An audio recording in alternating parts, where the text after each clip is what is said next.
আসন্ন ত্রয়োদশ জাতীয় সংসদ নির্বাচন অবাধ, সুষ্ঠু ও নিরপেক্ষভাবে সম্পন্ন করতে দক্ষিণ পশ্চিম সীমান্ত এবং অভ্যন্তরীণ নিরাপত্তা রক্ষায় রেকর্ড সংখ্যক সদস্য মোতায়েন সহ ব্যাপক প্রস্তুতি গ্রহণ করেছে বর্ডার গার্ড বাংলাদেশ। ২৯ জানুয়ারি বৃহস্পতিবার সাতক্ষীরা ব্যাটালিয়নের ৩৩ বিজিবি অধিনায়ক লেফটেন্যান্ট কর্নেল কাজী আশিকুর রহমান এক প্রেস ব্রিফিংয়ে জানান, আজ থেকে ১ ফেব্রুয়ারির মধ্যে যশোর রিজিয়নের ১৮টি জেলার ১০৮টি উপজেলার ৬২টি সংসদীয় আসনে প্রায় ২০০ প্লাটুন বিজিবি মোতায়েন সম্পন্ন করা হবে। নির্বাচনী এলাকায় ৯৩টি অস্থায়ী বেজ ক্যাম্প স্থাপনের মাধ্যমে বিজিবি মোবাইল ও স্ট্রাইকিং ফোর্স হিসেবে দায়িত্ব পালন করবে এবং এর মধ্যে সাতক্ষীরা ব্যাটালিয়নের আওতায় ৩টি জেলার ১২টি আসনে ৩৫ প্লাটুন সদস্য মোতায়েন থাকবে। তিনি জানান, ভোটারদের নিরাপত্তা নিশ্চিত করতে এবং লেভেল প্লেয়িং ফিল্ড বজায় রাখতে বিজিবি সম্পূর্ণ নিরপেক্ষ থেকে কাজ করবে। যে কোনো জরুরি পরিস্থিতি মোকাবিলায় বিজিবির হেলিকপ্টার সহ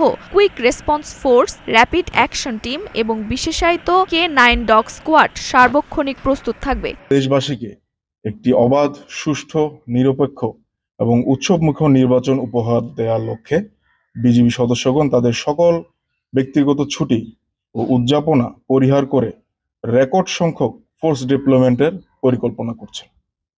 এরই প্রতিফলন আজ ২৯ জানুয়ারি থেকে আপনারা সরজমিনে দেখতে পাবেন।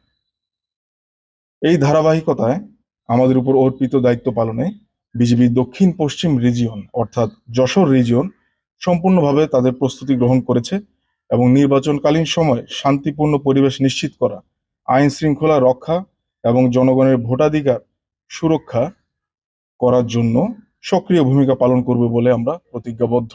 এছাড়া আধুনিক প্রযুক্তির অংশ হিসেবে ডমিনেশন পেট্রোলে ড্রোন এবং বডি ওর্ন ক্যামেরা ব্যবহার করা হবে। একই সাথে ৬০০ কিলোমিটার সীমান্ত এলাকা সুরক্ষিত রেখে অবৈধ অনুপ্রবেশ ও অস্ত্র চোরাচালান রোধে কঠোর নজরদারি অব্যাহত থাকবে বলে বিজিবির পক্ষ থেকে জানানো হয়েছে।